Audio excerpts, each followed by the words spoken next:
Day 2 of the practices of the Senior Bowl is over. We're going to have another look at to see what's going on down there. We got Noah Strackbein of All Steelers Talk. We've heard him on this show before. You can also check him out at Sports Illustrated. We're going to get his insights as the cornerback class continues to impress down at the Senior Bowl, and maybe even worth more of a look at when you look at the overall class. It doesn't even include the seniors, but also Mike Tomlin perusing the offensive linemen, making an obvious point of that. We'll talk about that and special teams grades, as well as maybe some time that Mike Tomlin spent looking at a certain position of special teamers. We'll talk about that all here on the Locked On Steelers podcast. I'm your host, Chris Carter. Let's get into it. You are Locked On Steelers, your daily Pittsburgh Steelers podcast, part of the Locked On Podcast Network, your team every day.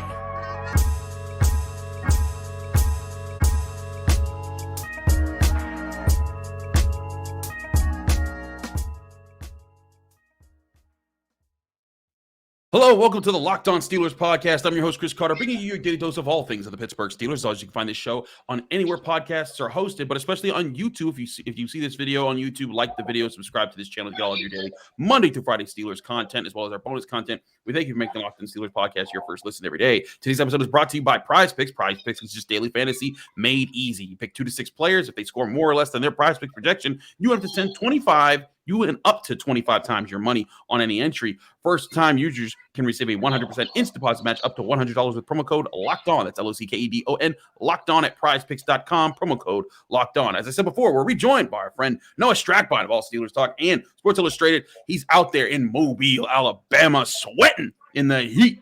How you doing there, Noah? I'm good. Like I said before we jumped down here, I decided to shave my head before coming down here. First time in my entire life. And the son was like, "Hey, buddy, that was a bad move." So we're roasting like a tomato, but it's all right. I'm having a blast. It's good down here.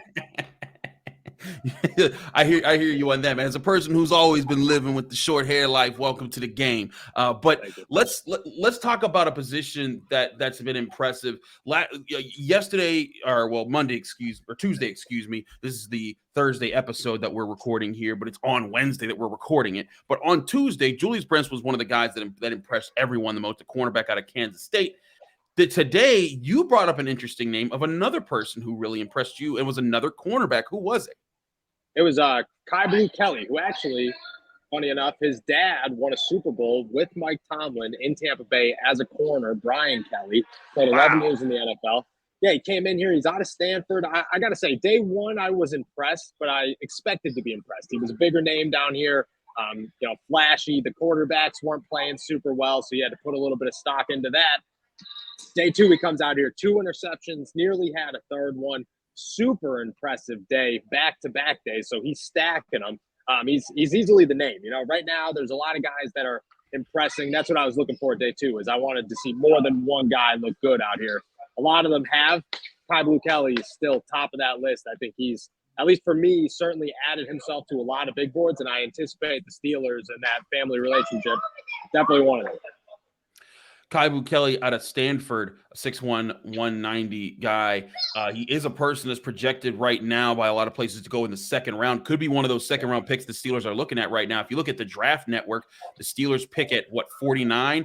He's the 50th pick he's the 50th ranked prospect they have. Could be a really interesting fit. But it draws us into this question that we've heard. It's a thing that's been said for years. The Steelers can't draft cornerbacks. The Steelers just can't draft cornerbacks. It just doesn't happen. And they have certainly missed on their fair share. Artie Burns didn't work out. Justin Lane didn't work out at the third round. Artie Burns really the only first round pick that they took a swing at, and then he didn't work out. Senquez Golson obviously got hurt. Other guys like Curtis Brown didn't work out over the year. Cameron Sutton being the one guy who kind of has worked out, and now there's a question of can they afford to keep him as he's about to hit the free agency market. But it begs the question, should this be the year with the cornerback class that everyone is saying is really good? Is this the year that the Steelers need to buck the trend, maybe even double dip and make sure they're getting their cornerbacks for the future in this draft class?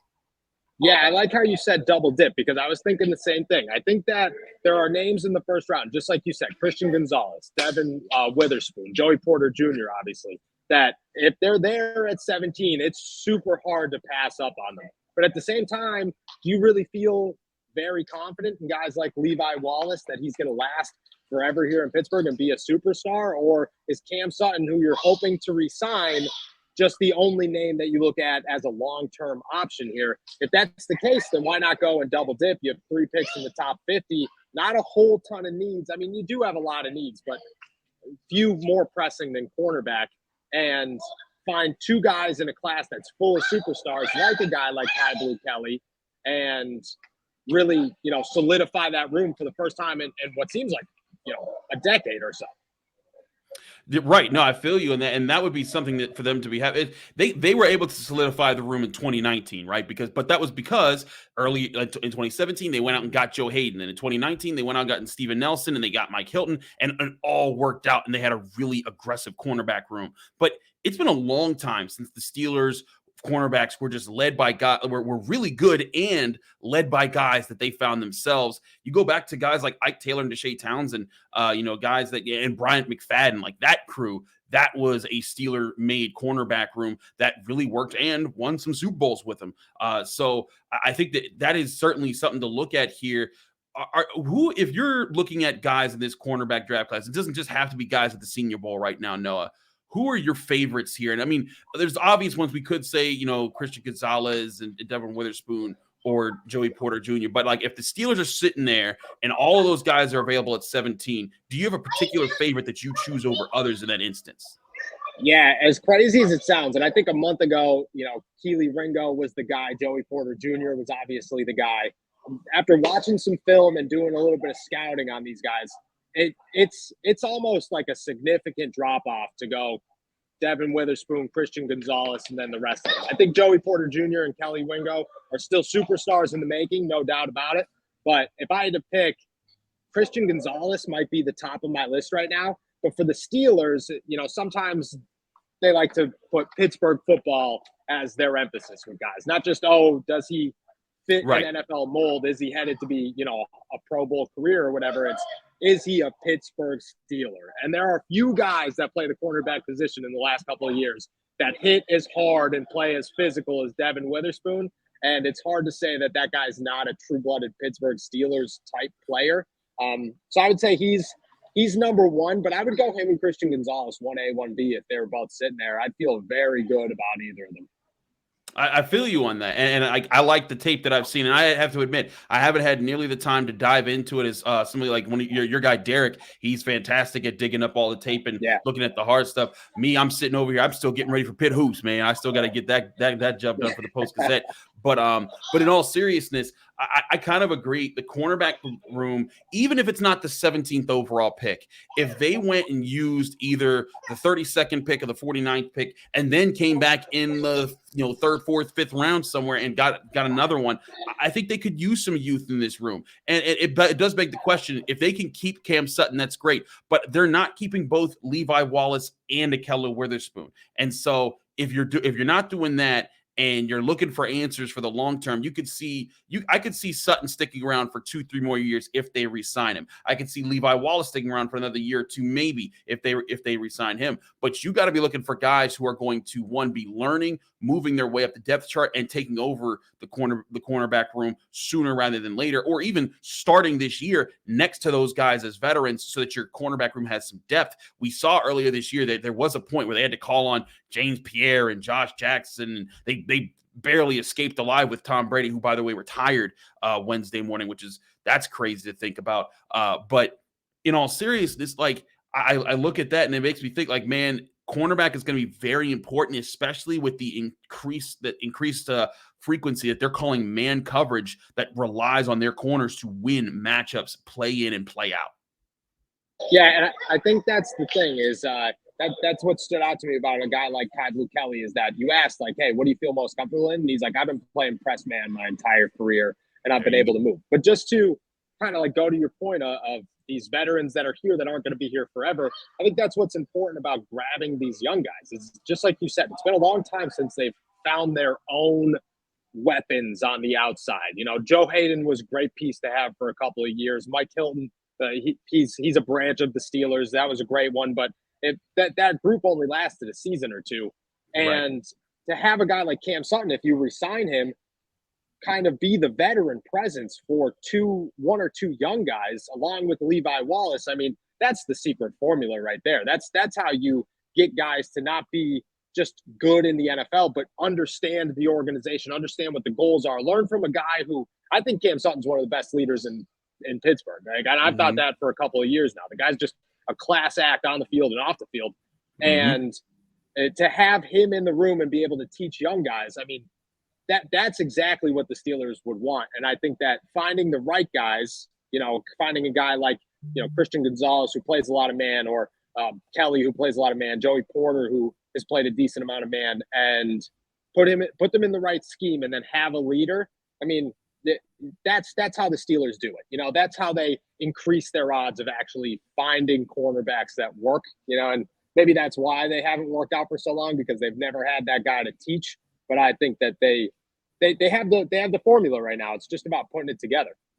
I agree with that. We got to switch topics and switch to another position group that you told me Mike Tomlin was taking a very close look at, and that was the offensive lineman. We'll talk about that in a minute here on the Locked On Steelers podcast. But first, we're going to talk to you about our sponsors, because this episode is brought to you by FanDuel. FanDuel is the #1 sports book in America that we're really excited to tell you about as our betting partner here at the Locked On Podcast Network. And if you're new to FanDuel, that's going to be even better for you, because they have so many great features that make betting on sports fun and easy. Download FanDuel now so that you can get to bet on Super Bowl 57 with a no-sweat first bet. You can get up to $3,000 back in bonus bets if your first bet doesn't win. All that action on the app that's safe, secure, and super easy to use. FanDuel lets you bet on everything from the money line to point spreads to who will score a touchdown. Best of all, you can get paid for your winnings instantly. Personally, there's nothing better than hitting a same-game parlay and then cashing out fast before you make another dumb bet like I have at times. So join FanDuel today at FanDuel.com/lockedon to claim your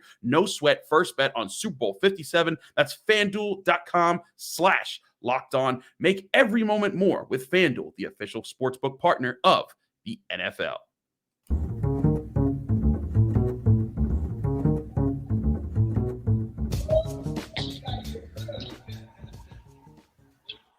Back here on the Locked On Steelers podcast, I'm your host, Chris Carter, here with Noah Strackbein of Sports Illustrated and Steelers Talk.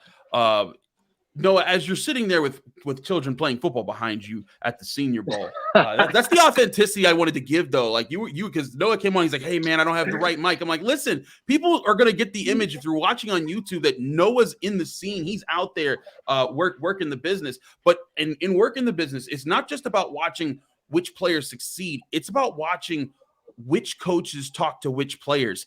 And you saw Mike Tomlin doing a lot of work with the offensive linemen this year. Yeah. So first off, the kids behind me were future NFL stars. I don't know if you. Well, I was catching glimpses of them in the camera, and I don't think they dropped the ball. So shout out to them.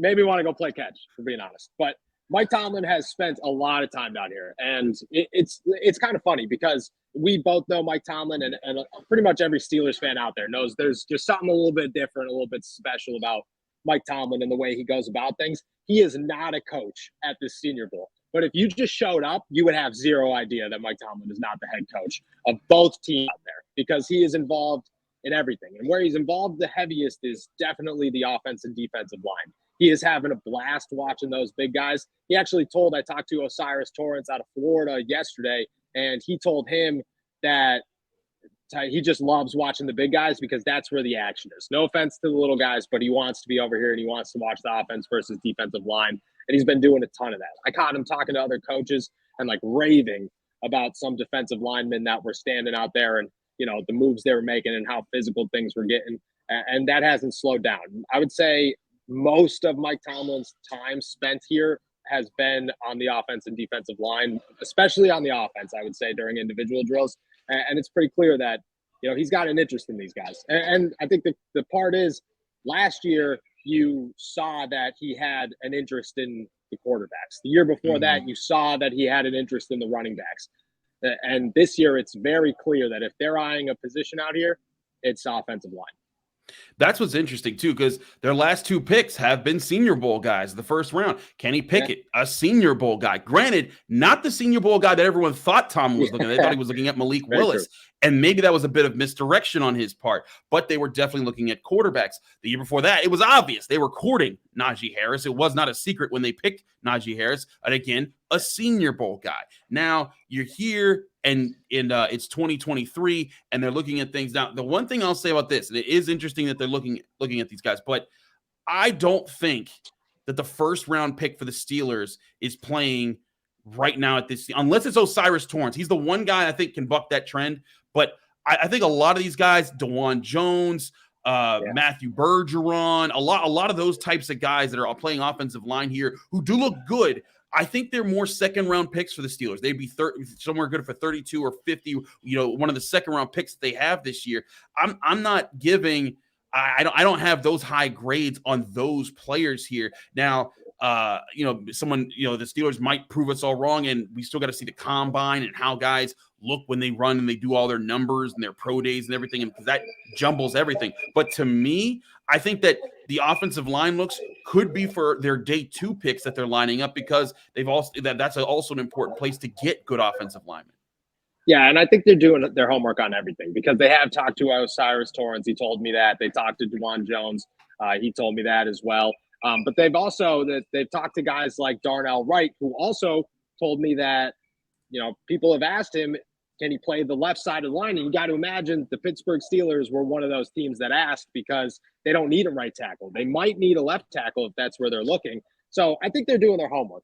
Just like you said, a lot of these guys aren't top 17 prospects, but they could be there at 32 and they could be there at 50. And if that's the case, then the Steelers are still going to do their homework. I think that's what's cool about the Senior Bowl this year, is that last year it was like, and the year before that, it was, these are the superstars that you have to watch. This year here's a bunch of guys who could go anywhere from round 1 to round 4 and even later probably. And the Steelers, that's where they make their money, is rounds 2 to rounds 5. And they have a good opportunity to build a lot of things. And I think offensive line, they're going to, just like you said, you have 3 picks in the top 50.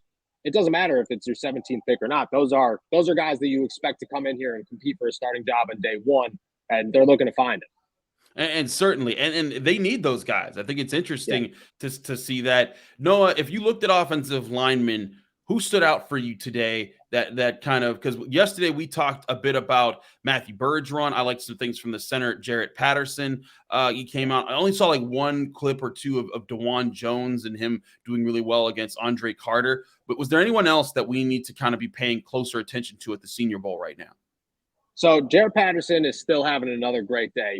He's probably my biggest takeaway of the day. The guy is having just a phenomenal time, especially in run blocking. And he's playing center and guard, which I think is huge for the Steelers. He's very versatile. I actually talked to him earlier in the day, and he said that he did talk with Mike Tomlin, and they talked about that versatility. And he said that it's exciting to know that teams actually are looking for a guy who could play both and come in here and compete for both. But he's having a good day. O'Cyrus Torrence is he's just one of those guys. Dawand Jones is like that as well. They're just like, you could tell they're just a little bit above everybody else here. And that's good if you're looking in the first round. Cody Mock is another name to watch out of North Dakota State. He's playing center and guard as well. He actually played tackle in college, but he's moved inside. And I think he's playing very well. He's got no issues adapting to center. I was a little nervous when he told me that he was going to do some snaps today. I figured a couple of them would be sloppy, but everything's been clean. He's been creating run holes very nicely. He's probably the big one, but it's very noticeable how good Jarrett Peterson is out here. And he's probably at the top of my list the last 2 days. That's pretty interesting. As Mike Tomlin would say, I like guys who could play multiples. That's one of his favorite Tomlinisms. But you're right. Versatility is huge for the Steelers. And something that we've mentioned here and there, the Steelers' offensive line, for as much we talked about, it improves from being really bad to decent at the end of the year. They were very fortunate to not have to deal with any major injuries that made guys miss a game. Everyone started every game, even with Mason Cole sometimes walking into the locker room with a boots after some games. Everyone thinking like, it might be Kendrick Green time. They need depth, and that means even if a guy they draft in the second, third, fourth round doesn't immediately replace a Mason Cole or Kevin Dotson, they need a guy who they can feel confident that, hey, if you go in there, you're going to hold it down and you're going to be a good, reliable offensive lineman, because that is going to happen. You're not going to get that too many times where your entire offensive line makes it through the year clean. Yeah, and I think that's the most important thing is people want to talk about replacing the left tackle, replacing Kevin Dotson. I think the Steelers' biggest need is depth. It doesn't matter where it is, but they got so lucky that a guy like Trent Scott didn't have to go in there and start a couple of games last season. Right. And that's not going to happen 2 years in a row. It's just not. So you have to have pieces behind you. And people talk about, replacing Dan Moore. That's awesome, because if Dan Moore is your backup tackle, that's a lot better. That's a good backup left. A good backup tackle to have, and that's somebody that you'll rely on at some point during the season. So yeah, I think depth is very underrated for the Steelers' needs right now, but it's huge, and it's something they've needed for years, and they have an opportunity to kind of get it this year. We'll talk more about that as the process through the draft year goes on. But there's another position that Noah brought up to me that he saw Mike Tomlin looking at that's very interesting, and it's on special teams. What position is that? We'll go over that in just a minute here and get some special teams grades here on the Locked On Steelers podcast. So don't go anywhere. We'll be doing all that very soon. But first, we're going to talk to you because our episode is brought to you by Prize Picks. Prize Picks is, of course, the fun new daily fantasy game that everyone needs to start playing right now, because if you're big into fantasy sports, this is a way to get your daily fix by selecting individual player projections and simply saying more or less on those projections, yards, touchdowns, key fantasy stats, whatever. Just say more or less and you can win money. It's easy. You pick 2 to 6 players, and if you have a beat, think of a beat on their day in fantasy sports, all you have to do is get right on if they had more or less than their Prize Pick projected stats, and you can win up to 25 times the money that you put in on any entry. You're not just competing against others here, you're competing against the house. You're just trying to beat the Prize Picks on the projections there. Prize Picks doesn't just do NFL, by the way. They do NBA, NHL, college sports, so much more. Download Prize Picks app right now or go to prizepicks.com to sign up and play daily fantasy sports. First time users receive a 100% instant deposit match up to $100 with promo code Locked On. That's LOCKEDON, Locked On the Prize Picks app or at prizepicks.com.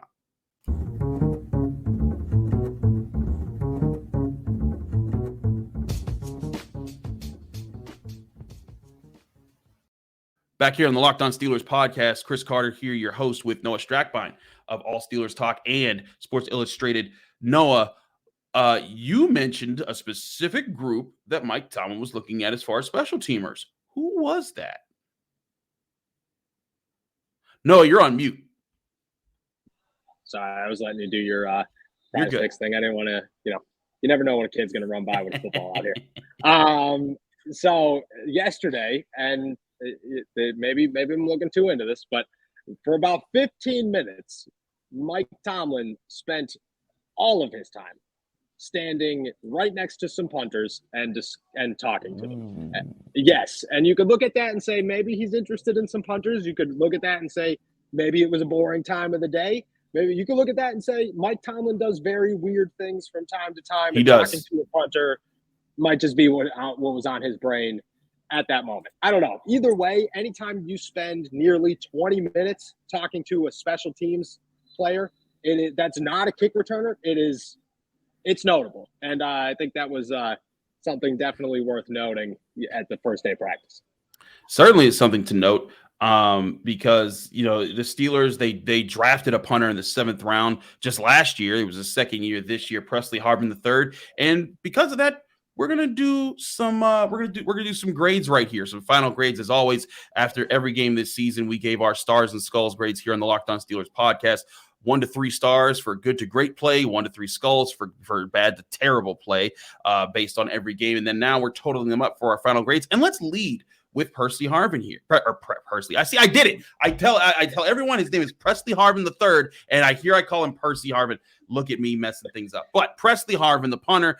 Overall in the year, I thought that he started off terribly, and he didn't finish great, but he finished better. And I gave him on the year 7 stars and 7 skulls for a final grade of a C. When I looked at his year, it was looking rough at times. He had a couple games where he was just terrible. But then at the end of the year, he finished with some boomers, especially against the Ravens in the game in Baltimore that they had to pull out with the last second win, and against the Browns.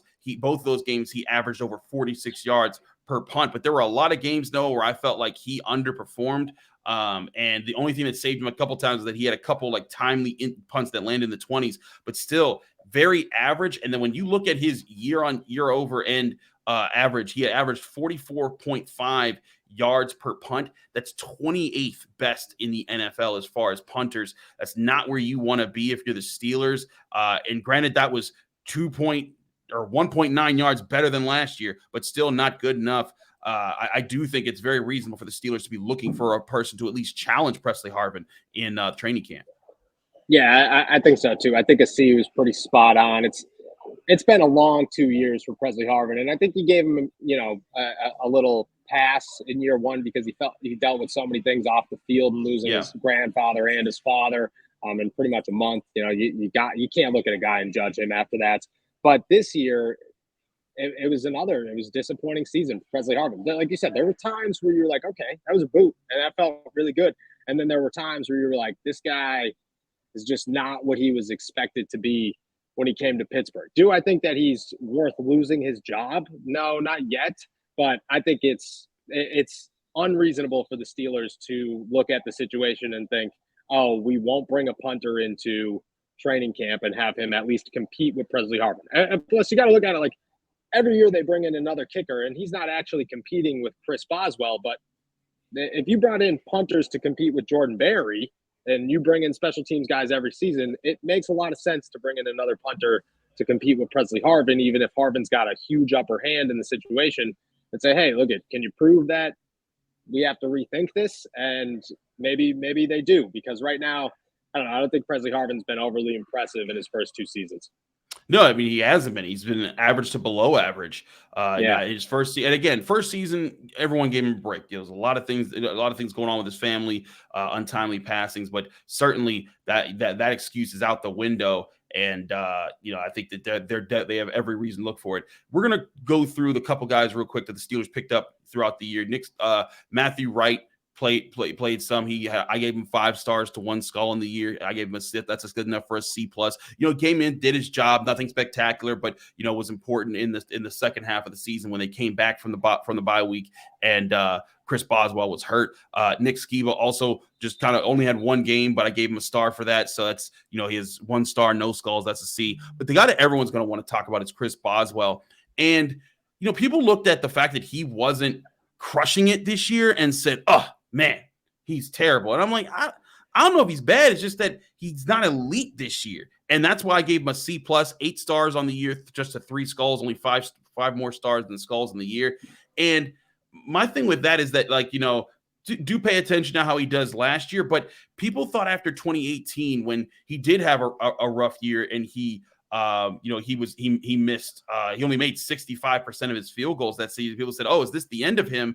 And then his next 3 years, his percentage is over 90% in the field goal range. And then this year, it dips down to 71%. I do think that injuries played a factor into this, Noah. And Chris Boswell is a guy that they can trust to bounce back. But I do wonder if the Steelers ever start to concern with themselves with looking for the next kicker earlier than people thought. Yeah, you have to wonder if it's just the contract. Like last time it happened, he got paid, and then he had a really bad season. And this time he got paid, he had a pretty mediocre season, and he dealt with injuries. And just like you said, you can't, when it's a hamstring or a groin injury to a kicker, to his kicking leg, that's got to be an excuse, right? Like you have to look at that and say, well, there is one part of your body that you need to be healthy, and that part of your body is not healthy. So Obviously you're not going to perform at 100%. But still, I felt like Bos was actually like at times unreliable, and that's not like Chris Boswell. But again, this happened for the second time after a second contract extension. So 2 things. 1, you have to expect him to bounce back next season and have a phenomenal year, just like he did last time. And 2, just like you said, you have to start wondering how many times can you let this slide before it becomes an issue. And I think at this point, it's an issue. The next time his contract's up, because the Steelers aren't going to get rid of him. They're going to keep Chris Boswell until Chris Boswell loses his job, and that's going to take a lot. But the next time his contract's up, you're going to have to look at it and say, well, the last 2 times we handed you a contract, you had bad seasons the year after. Hopefully in 3 years, when he's up for another contract, the Steelers are on the verge of a Super Bowl run. You can't have a bad kicker at that moment. So I don't think Chris Boswell did himself any favors long-term in Pittsburgh after this one. But I think a C+ is the perfect grade because he's not a guy that you're getting rid of, and he's not even a guy that you're going to consider getting rid of. But he is a guy that you're going to tell you have to play better than this because you're expected to be a superstar kicker, and you were not even close to that this past season. Certainly. We'll see how the Steelers play that out. Noah, we know you got to get back to practice there and start talking to players. Thanks so much for taking the time to join the Locked On Steelers podcast yet again. Let people know they can find you, follow you, and get more of your work. Yes. So first off, I got to say thank you to the kids behind me one last time because you got to love a little football in the background. But yeah, everybody can find my stuff at youtube.com/allsteelerstalk. We do the podcast every single day. And then allsteelers.com, you can find all our work, including everything we're doing out here. And as always, man, I appreciate you having me on. Appreciate you joining me. I'm Chris Carter, the host here on the Locked On Steelers podcast. Find me on Twitter and Instagram at Carter Critiques. Read my work at the Pittsburgh Post-Gazette or check out this show, Locked On Steelers, Monday through Friday on Steelers. Just like you can find Noah's show. There's a lot of great Steelers content out there. It's great to partner up with Noah time and time again. Thanks again, Noah. We'll back tomorrow with Jenna Harner wrapping up the week and getting you ready for the weekend right here on the Locked On Steelers podcast.